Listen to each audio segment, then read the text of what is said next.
really, I don't think anybody, unless they're from the valley, quite understands that we have our own cuisine here, which is a little more, in my opinion, a little more Mexican food than once you get north of here. And I think I can say that confidently because I was traveling a lot for 20 years.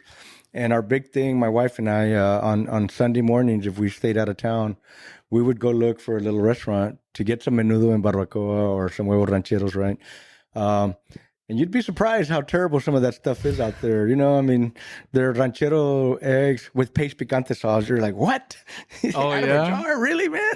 I thought it said Tex-Mex on the front, or yeah, Mexican yeah. food, right? Some of the tortillas were horrible, and that wasn't everywhere, right? We did have some great food in some places, right? But it was amazing to me to see that the whole Tex-Mex thing, it's not always the best. And it may not even be horrible, but it's not what we have in the Valley. In the Valley, I think we have a little more authentic, closer to real Mexican food, right? Then Tex-Mex, right? More Than Mexican than Tex-Mex, Tex-Mex. yeah.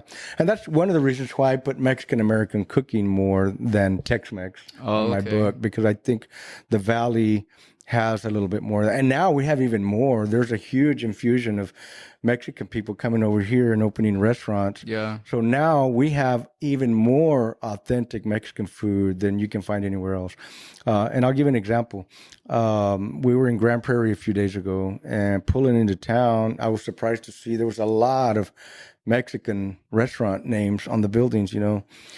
And interestingly, my friend that owns a barbecue restaurant there said, "Man, there's no good Mexican food here." And I'm like, "Wait a minute. I just drove through town and I saw the signs everywhere." He goes, "Nah, it's not the real deal." Well, his family is from Crystal City, over close to the border too, over Oh, there by, I okay. think, Carrizo Springs or Del Rio, somewhere over there.